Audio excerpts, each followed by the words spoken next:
I knew him longer than you do. Yeah, well, what was he like here? He was one of the best run offices on the campus. At the time he was here, they did a great deal for this school. And I don't know what happened. Sometimes you can get too good for jealous you're so far ahead of jealous people. Yeah. What was he? What did he do here? He did public relations. Did he? He was that good, huh? Terrific. Right. And I even saw Babe Ruth. You did? Mm-hmm. Actually, I saw him at an all-star game in 1933. All right, you were at the 33 All-Star game? Yeah. That was the first one. And let me tell you about it. I don't know. I don't care about this war stuff. Let's get. Honestly, I don't care now. How about Frankie Frisch? You ever hear him? Absolutely, the Fordham Flash. Yeah. These were both big men, right? And I never saw him. Babe Ruth came up to bat, and he swung, and he went down. I never saw anybody. He swung. He missed the ball and then fell down. Did it twice. The third time. But I'd never seen a baseball player swing and fall down. And Frankie Frisch did the same thing. But they both hit home runs. Now, when you saw that game, where was the game? Chicago. Oh, yeah. Chicago, Illinois. What? You're too young to even be there. My gosh. Well, I saw Sally Rand do the hula hula dance too. This is good. They did. So back to 33, because that is the first game. Arch Ward created it, and who took you there, Dad? No, my father died, but an uncle took me. Yeah. So you were in Chicago at the time? I was born in Chicago. Okay. I was raised in Boston. Okay. Did you find yourself in the service? Did you? I was going to the University of Illinois, right. And I thought I signed up for a program, ROT. Everybody went to ROTC in those days, and I thought I'd like to go into cryptanalysis, and I signed up in the reserve. I thought I'd get through 4 years of school. And they pulled a smart one on all of us, and a couple of months later, we were wearing soldier suits. You didn't get into the encryption? No, I did, and next thing I knew, I was in the Air Force. Was that an aspiration for you to find yourself?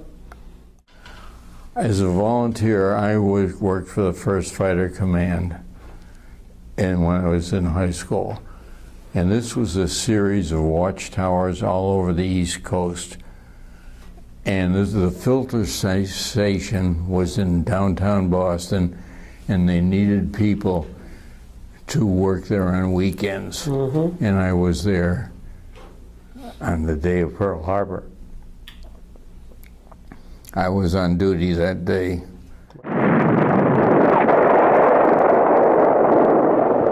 December 7th, 1941, a date which will live in infamy. This is when you're in high school. Yeah, then I went to college. I went to Illinois. Okay, and you being part of ROTC, and then did you then enlist then? No, I enlisted almost immediately. I enlisted in November 1942. Okay. And I was called up and I was called up the following March. Went to Camp Grant, Illinois, mm-hmm. then to Mississippi. That was a shock. Why was that? Have you ever been to Mississippi? I have, but I was curious. In 1943, what was it like? Well, they didn't know what to do. They put a couple thousand of us in a hangar. Mm. And it's kind of, you had to stand in line to shave or to do anything. Well, it was kind of interesting. When you're there, what was your, you obviously ultimately found yourself assigned to a bomber group? No, you trained. I went to armament school and then gunnery school, and then I played around. I tried to get in cadets and didn't. And then I ended up at a Central Fire Control School, special type of, I don't know if you know much about a B-29. A B-29 was designed for high altitude and going very fast. And it also had something that many people may not be aware of. It also had pressurized cabins. That's what you have today in a commercial airplane. The reason that you had pressurized cabins was if you were in an airplane like a B-24 or a 17 and you're standing before an open part of the airplane to fire your guns, it gets kind of chilly, like cold. Anyway, the B-29 was designed, I said Central Fire Control. The turrets were remote. There was one up, there were two on top, two on the bottom, and a tail. The genius of them was that you could control them from more than one position. For example, I generally flew right blister, and I could control the turrets on top on my side or on the bottom below, and I couldn't control the forward turret or the tail, but I could control two of them simultaneously, and you just focus your gun sight on it. But there's a lot of circuitry. Now, let me go back and explain something else. When you're flying a couple of 100 miles an hour, and you're seeing you're stationary, or let's say you're stationary, you fire a shotgun, you can lead it, and you can shoot ducks. But when you're moving and the enemy are moving at the same time, you have to be very good. Now, I learned how to do that in a B-17, but it was a much slower airplane. The B-29 is going a lot faster, and the enemy planes were pretty fast too. So you have to do a lot of math, and I didn't have do that well in math in school. So we used computers instead. Many people don't realize today that we had computers. They were early and primitive by today's standards, but hey, I shot down a plane. Been assigned to a group. Right. How was the selection process made so that you know where you are on that B-29? I mean, does somebody... Well, it's by the MOS, military MOS, organizational specialty, but it's by your training. In the early days, the first B-29 flew over the hump in India, and they wanted a specialist for each section. For example, one man would be, well, you have a pilot and you have a bombardier and a flight. They all went through extensive training. Among the enlisted men, you had 1, 2, 3. You had 4 gunners. You had the top, showing you the top. You had the left blister and the right blister and the tail. So each one was trained in some specialty, and the tail gunner would often, well, some of it was by selection of the original crew when you filled it out. In my case, I had a choice of either flying on top or anywhere. I was supposed to be in charge of it, and I never really was because people knew what they were doing. But nominally, I was. Theoretically, when they were going over the hump, they had to have somebody who knew what to do if the guns weren't working and to supervise the cleaning of the guns. Other men were engine specialists. In case the plane went down, they needed some help with the 4 engines. They would help with the engines. So you were the right... I took the right gunner position most of the time. I liked it. We trained for at least 6 months in the U.S., went everywhere. Extensive, very extensive training. I can remember one day we started in Kansas flew down to Texas, across the Gulf of Mexico, bombed an imaginary target, dry tortugas went up, all in one day. Wow. So that's how far. Anyway, in the morning, they wake you up at 3 o'clock in the morning, go down, have very good breakfast, special breakfast. You could even eat in the officers' mess hall, and you always got carrots, and you had fried eggs, and then you toddled off, got your equipment, and went up to the, and you got briefed, and then went up to the line. There was a briefing section. They had a weatherman went on duty, and an intelligence man had told her where we were going to bomb, and blah, blah, blah, blah, blah. The room was a little larger than this one. Everybody sat down. They did stand up when the commanding officer came in.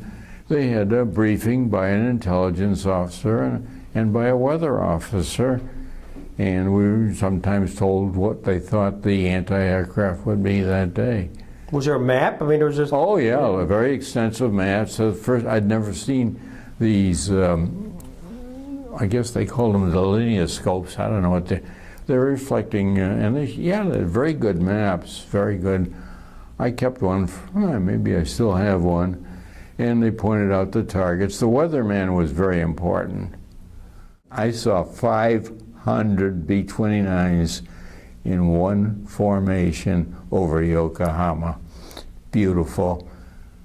And the American fighter planes are up at the right. If anyone saw a Japanese plane, and I saw it happen, the plane goes, he's back in position, he shot the enemy airplane down before you can. Yeah. It's just stunning. That was toward the end of the war. Early on, it was a mess. Yeah. We were scattered over the sky for 50 miles. Nobody knew there was a 150-mile-an-hour wind there. And we did not do very well. Then this General LeMay came in and started the fire raids. And you know what happened in the fire raids? Tell the camera. The fire raids, I didn't tell you about myself before. I was on the first 5 raids, missions, with my own original crew. And enlisted men took turns guarding the airplanes. And mind you, I don't know if I ever told you where I was on Saipan in the Marianas. The Japanese were still bombing, and while I was on guard duty, the Japanese showed up, and I thought it was a Japanese fighter plane that was shot down, but it wasn't. It was a rocket bomb. By the time I got in the shelter, my legs were sticking out. So I got shot in both legs, my ankles, and I had to be rushed to a hospital. And then my crew went down over the target the next day. I went to the hospital and recovered, more or less, and then flew 30 missions later after I got out of the hospital without a scratch. That one incident, go back there for a second, due to the both ankles taking shrapnel and being put in a hospital, and obviously, I guess the term might be a fortuitous quirk of fate. That's a big word, yeah. Yeah, that's the best I can do. Very good. Best I can do. But did you reflect on that? I mean, have you thought about that? Are you kidding? How could you not reflect on it? Well, that's but even as you then, and you're sitting in the hospital, and then you get the word that your crew went down. My friends came almost the next day, or as soon as it happened, and I remember very vividly the man that told me, and then unfortunately he went down on his own crew a week later. Things were very tough. Did you ever hear of John Ciardi by any chance? C-I-A-R-D-I. You have heard of him. Yeah, well, he had the next bunk to mine. That's this close. And we had lost a lot of people. And just after I got wounded, he had a master's degree in English. So they pulled him off combat duty and had him writing up citations for medals. My gosh. When he died, they found a diary that he'd kept and they published it. And in it he describes how he was close to cracking up just when they took him off duty. Some people who have been to Chautauqua might know him because he spoke there many times, but he didn't speak, as far as I know, about his war experience. I just came back from a reunion. My granddaughter was 22. She thought it was great.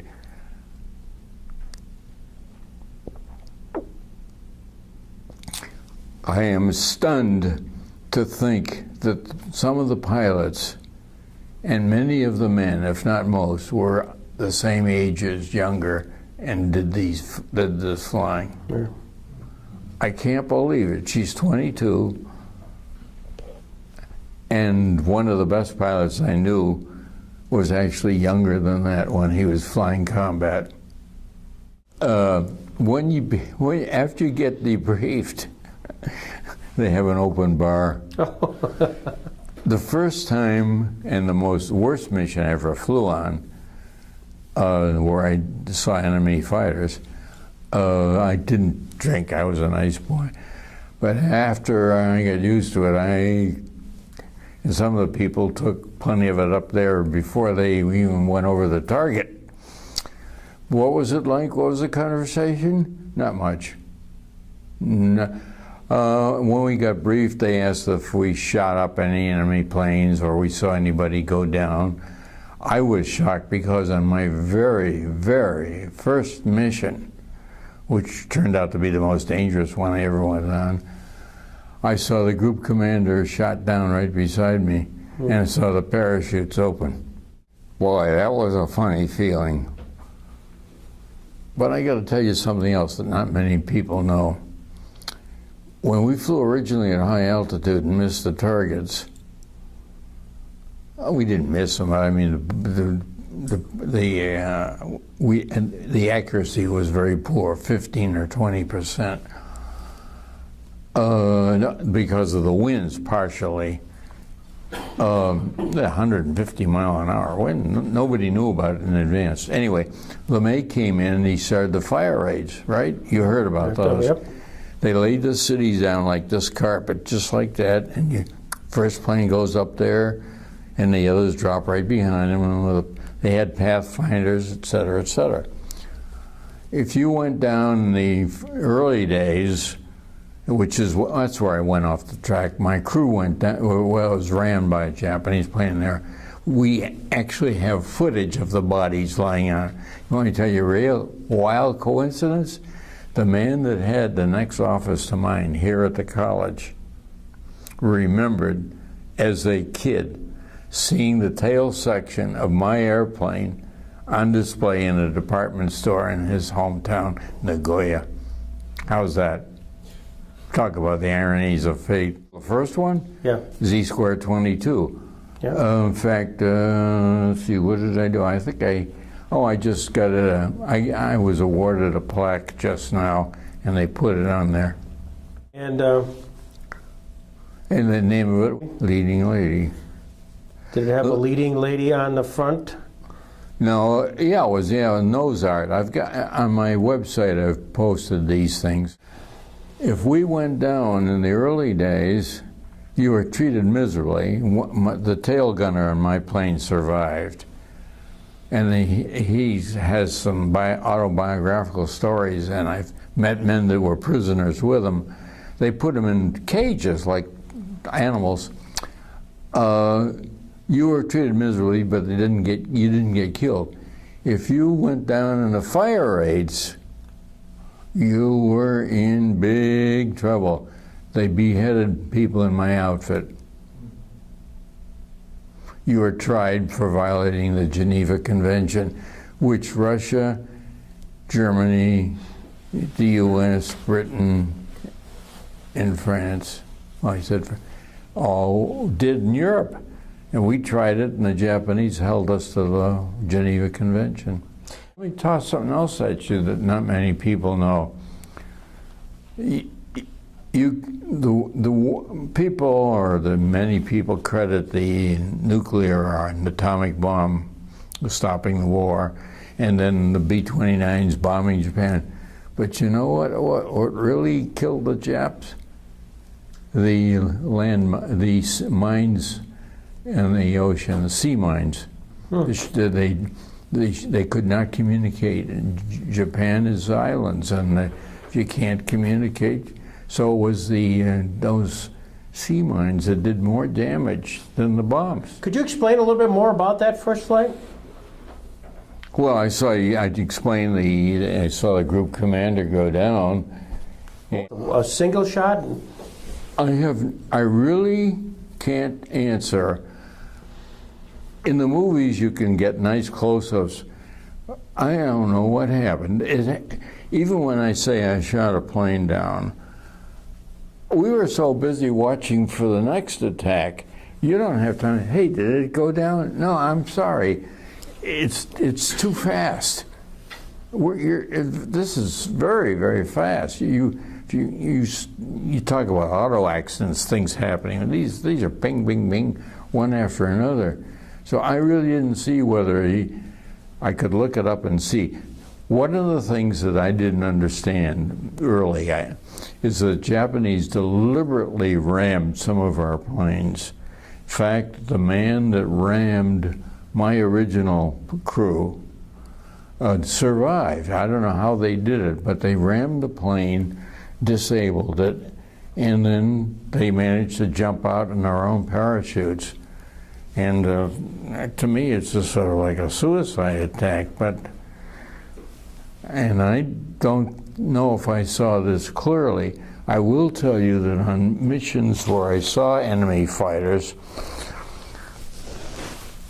tracer bullets were very effective, and they knew how far our tracer, they would stay beyond the distance of a tracer bullet. And so while there were planes out there on other missions, the first one was the only one that I could, where they came in close. But when you see the red ball, oh, I got to tell you a funny story. I hate to tie everybody up like this, but I got to tell you. We're here. Oh, you're very generous. Let me tell you this one. And we shot the plane down, okay? The next morning, we get a bill, the tail gunner and I, for $230 for burning out 2 barrels. Do you know the bean counter type? Yeah. In gunnery school, you're supposed to fire 10-round bursts, and you're supposed to count 1, 2, 3, 3 seconds, and then you fire another 10. Well, when the plane is out there and you can see the pilot's face, you could sit in the trigger forever. I mean, but I mean, it didn't work. But the bean counters wanted their money. It was $115 for each of us. At that time, that was a lot of money. And but we finally got a sympathetic officer to overrule it. But you know, what the hell? There are bean counters everywhere. You must run into it in your own practice. I do. Yeah. I'm going to tell that story. Yeah. So you're asking about missions, you briefing, you go back. Some people would go out and have a beer afterwards. We did get beer. It was warm most of the time. And sometimes you could go to sleep afterwards, but sometimes you just do something to stay awake until you could get real. The time schedules are crazy. You get up at 3 in the morning, you fly by the time you get back to where you were, it's very late. Because by the time you get debriefed and back and take a shower or whatever, you're up for quite a while. You mentioned that you were think you mentioned something like 30-some missions. 35 over Japan. They didn't count Iwo Jima. Well, I guess it should be, with Iwo Jima besides. And you want to hear a funny story? Sure. I don't know how funny it is to you. Iwo Jima we took, and we lost a lot of people. I happened to be in the hospital when the casualties were coming in. There were a lot of them. Anyway, it was a terrible storm, and you know, even if you cross the Atlantic, you use up a lot of gas. So we were running out of gas, and we landed. And a few minutes later, another plane landed. The guys are covered from head to foot in gold. They get out of the plane, and these guys are all covered with gold. So what happened? There'd been a thunderstorm. The plane had done a flip, a loop. Navigators have these little bombs. They're plastic, and they drop them in the ocean for navigation. The damn things had exploded when the plane tipped over. And all this bronze dust came out, covering them from head to foot. But now that I've explained it, you'd know what to look for. But until then, oh my God, you'd wonder whether you're at the circus or something. Yeah, so there are funny, strange things that happen. So, as a part of this bomber squadron, or bomber group, you really are on call. So you do this when you're out, you do your mission, you come back. It sort of ties up your full day. Are you likely to go out within the next couple days? In the early days, we went out. It was every Sunday. It was so predictable. It was terrible. But we just train or do something all week long. Once we were on call, of course. When the fire missions started and they really get going, we were on call, and as soon as they could get the planes ready and the crews ready, we were going out. We did a lot of stuff. I've got my own flight record. I didn't bring it with me. But talk about being on duty. It was the grunts on the ground, the enlisted men that changed engines. They were heroic in their work. I mean, changing an engine is, maybe on a Harley, it's not that bad, but when you get up to 18 cylinders and stuff like that, it's kind of fat. I mean, they really worked very, very hard. Very hard. Were you, as part of the, was there a caste system where the pilots were the rock stars, and then there was the gunners, and then of course the guys on the grounds? Was there a sense of order there? I'd say there was more between officers and enlisted men. Okay. And it was more with some crews than with others. In the movies today, they're all on a first-name buddy business.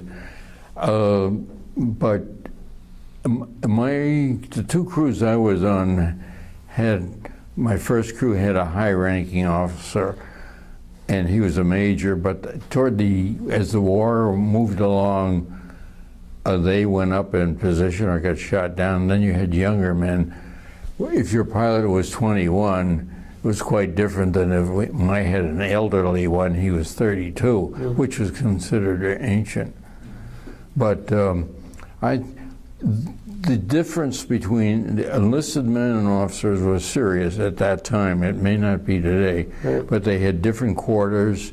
They had their officers' club. They could get hard liquor. The enlisted men had beer if they were lucky. It was down the line, different mess hall, different food. They could get access to vehicles to go around. I mean, I don't think it's that serious today, but I think it was at that time. Yeah. Some people would sleep. Some people would play cards. And I guess there's some gambling. Some people would read. This joker Chardy that I was mentioning to Phil, he sat in the corner during air raids and he's writing poems. So I said, what does it mean? And he chewed me out. I'll never forget it. So what does he use as a topic of his lecture series for years later? How is a poem? That's a memorable story. But this other joker and I were the type that didn't sit still. And we put a porch on our Quonset hut, and we put a veranda roof over it, and then we got a hold of, then we decided we wanted a ping pong table. And of course, you know how you get materials in the Army or Air Force. You have what we call a certain type of requisition. It's called moonlight. Mm-hmm.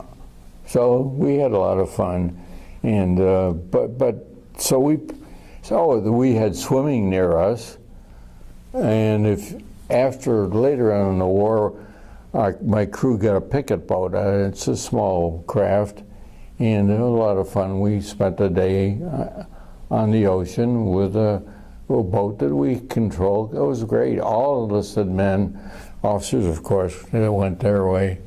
But we also had movies.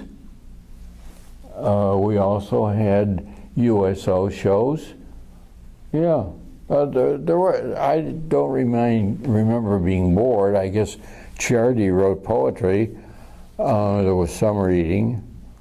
I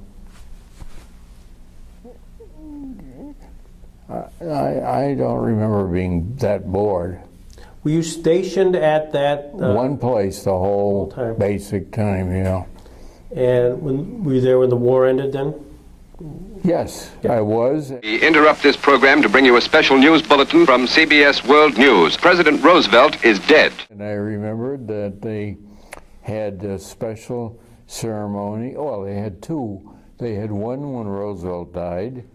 Everybody, they took the day off for that, and they went up and they met and they had memorial service for Roosevelt. And the Japanese have accepted our terms fully. That's the word we've just received from the White House in Washington. This, ladies and gentlemen, is the end of the Second World War ending. I don't remember the war ending as much as I do the Roosevelt one. And the group was, again, the 500th? 500th.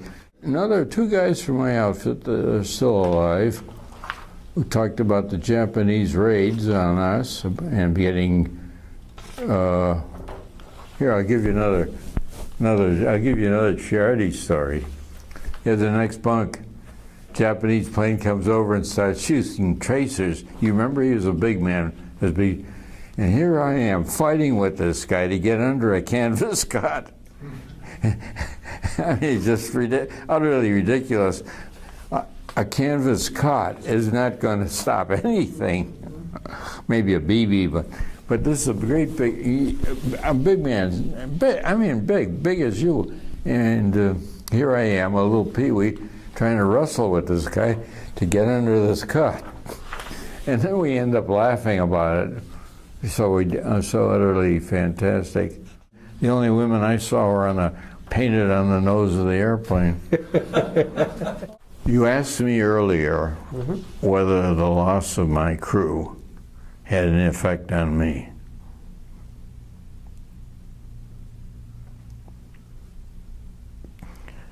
When I came back, I visited some of the families of the men that didn't come back. I have seen, and I have, as of yet, we have the actual photos, the videos, Japanese television of the corpses lying beside the plane. Okay, I didn't see them then, but I knew.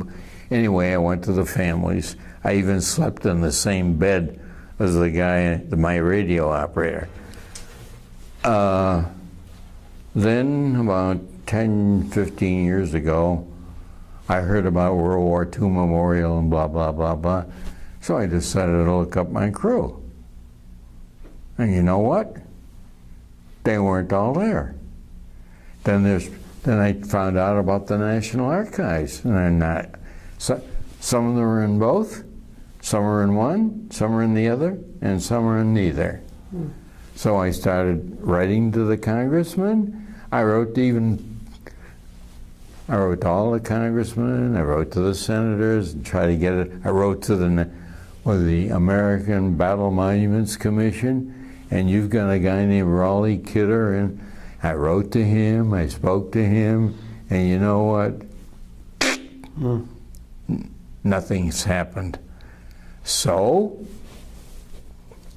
what I did was I've got the website, and we have biographies of 3,000 men, and we have an honor roll, and there were 200 men killed in my outfit, and I have a whole section, and where they're in the National Archives, if you read the brochure, you press this button there, Control-click, and it'll take you to the National Archives.